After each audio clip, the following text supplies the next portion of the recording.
Hello everyone, I am Naushad sir. Concept tutorial channel में आपका स्वागत है। दोस्तों, आज के इस वीडियो में हम लोग 10th क्लास के बायोलॉजी का फर्स्ट चैप्टर लाइफ प्रोसेसेज पढ़ने वाले हैं।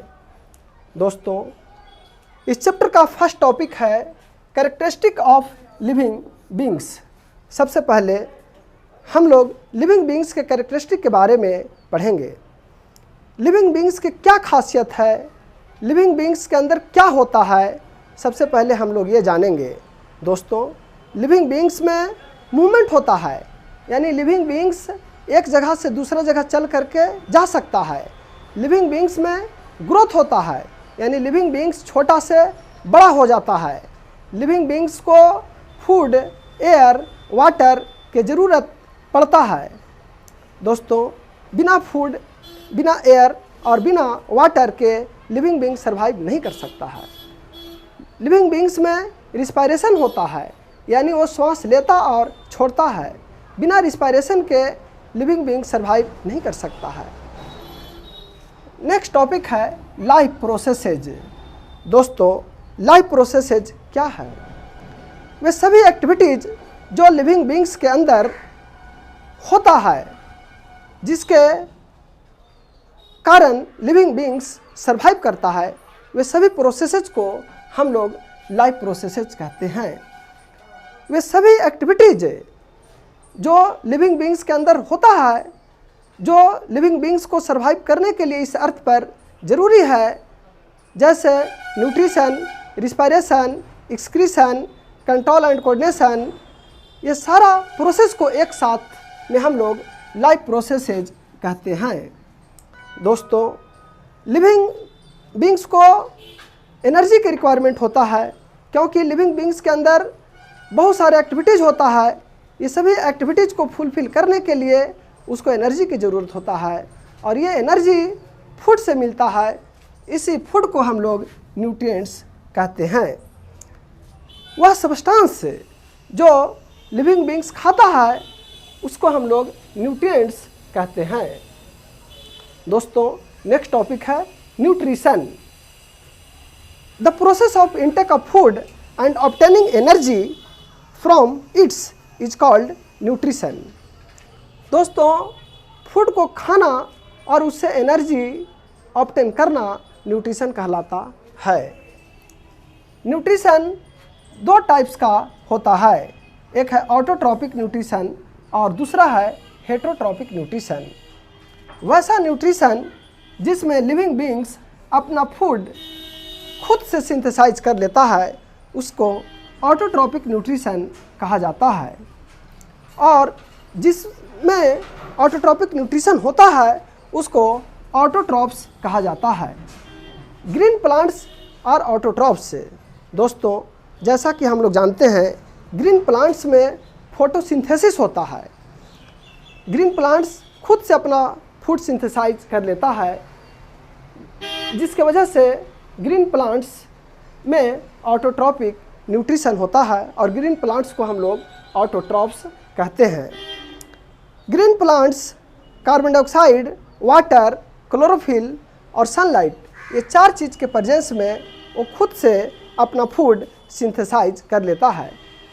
ग्रीन प्लांट्स द्वारा खुद से फूड सिंथेसाइज करने के प्रोसेस को फोटोसिंथेसिस कहा जाता है। फोटोसिंथेसिस की हेल्प से ग्रीन प्लांट्स खुद से अपना फूड सिंथेसाइज कर लेता है, और इस टाइप के न्यूट्रिशन को हम लोग ऑटोट्रॉपिक न्यूट्रिशन कहते हैं।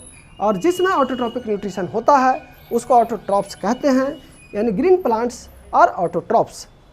दोस्तों, न्यूट्रिशन का दूसरा टाइप्स है हेटरोट्रॉपिक न्यूट्रिशन। वैसा न्यूट्रिशन जिसमें लिविंग बींग्स अपना फूड खुद से सिंथेसाइज नहीं करता है, बल्कि कोई दूसरे ऑर्गेनिज्म से अपना फूड ऑब्टेन करता है, वैसा न्यूट्रिशन को हम लोग हेटरोट्रॉपिक न्यूट्रिशन कहते हैं। और जिसमें हेटरोट्रॉपिक न्यूट्रिशन होता है, उसको हम लोग हेटरोट्रॉप्स कहते हैं।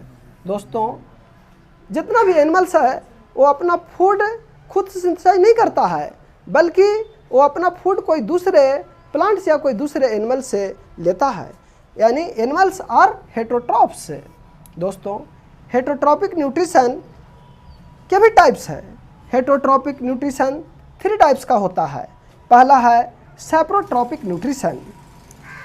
सैप्रोट्रॉपिक न्यूट्रिशन को सैप्रोफाइटिक न्यूट्रिशन भी कहते हैं।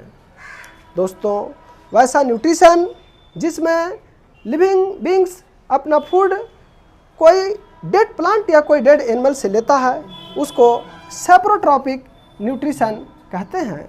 और जिसमें सैप्रोट्रॉपिक न्यूट्रिशन होता है उसको हम लोग सैप्रोट्रॉप या सैप्रोफाइट्स कहते हैं। इसका एग्जाम्पल्स है मशरूम, ब्रेड मोल्ड में सैप्रोट्रॉपिक न्यूट्रिशन होता है। मशरूम, ब्रेड मोल्ड ये अपना फूड कोई डेड प्लांट या कोई डेड एनिमल से लेता है। तो मशरूम और ब्रेड मोल्ड को हम लोग सैप्रोट्रॉप्स या सैप्रोफाइट्स कहते हैं, और उसमें जो न्यूट्रिशन होता है उसको हम लोग सैप्रोट्रॉपिक न्यूट्रिशन कहते हैं। दोस्तों, हेटरोट्रॉपिक न्यूट्रिशन का दूसरा टाइप्स है पैरासिटिक न्यूट्रिशन। वैसा न्यूट्रिशन जिसमें लिविंग बीइंग्स अपना फूड कोई दूसरे ऑर्गेनिज्म से उसे बिना किल किए हुए लेता है, उसको हम लोग पैरासिटिक न्यूट्रिशन कहते हैं। दोस्तों, कुछ ऑर्गेनिज्म अपना फूड कोई दूसरे ऑर्गेनिज्म में बॉडी के अंदर या बॉडी के सरफेस पर रह करके उससे फूड ऑब्टेन करता है, तो इस टाइप के न्यूट्रिशन को हम लोग पैरासिटिक न्यूट्रिशन कहते हैं। और जो ऑर्गेनिज्म अपना फूड कोई दूसरे ऑर्गेनिज्म से लेता है, यानी जो ऑर्गेनिज्म फूड को रिसीव करता है, उसको हम लोग पैरासाइट कहते हैं। और जिस ऑर्गेनिज्म से फूड लेता है उसको हम लोग होस्ट कहते हैं। दोस्तों, इसमें पैरासाइट को बेनिफिट्स होता है, क्योंकि पैरासाइट होस्ट से फूड भी लेता है और साथ ही साथ उसका स्पेस यानी जगह भी मिल जाता है। लेकिन यहाँ पर होस्ट को केवल नुकसान होता है, होस्ट को कोई बेनिफिट नहीं होता है। यानी वैसा न्यूट्रिशन जिसमें लिविंग बीइंग्स अपना फूड कोई दूसरे ऑर्गेनिज्म के अंदर या उसके सरफेस पर रह करके अपना फूड ऑब्टेन करता है, उसको हम लोग पैरासिटिक न्यूट्रिशन कहते हैं। और जो ऑर्गेनिज्म फूड को रिसीव करता है उसको हम लोग पैरासाइट कहते हैं, और जिस ऑर्गेनिज्म से फूड रिसीव करता है उसको होस्ट कहते हैं। इसका एग्जाम्पल्स है राउंड वर्म, टेप वर्म्स, अमरबेल, ये सभी पैरासिटिक न्यूट्रिशंस के एग्जाम्पल्स हैं। दोस्तों, हेटरोट्रॉपिक न्यूट्रिशन के तीसरा टाइप्स है होलोजोइक न्यूट्रिशन। वैसा न्यूट्रिशन जिसमें ऑर्गेनिज्म अपना फूड कोई दूसरे प्लांट या कोई दूसरे एनिमल से लेता है, उसको हम लोग होलोजोइक न्यूट्रिशन कहते हैं। इसमें ऑर्गेनिज्म अपना फूड कोई दूसरे ऑर्गेनिज्म या कोई दूसरे प्लांट के पार्ट को यूज करता है अपना फूड के लिए। इस टाइप के न्यूट्रिशन मैन, रैट, डॉग में होता है। आज के इस वीडियो में इतना ही, फिर मिलेंगे अगले वीडियो में।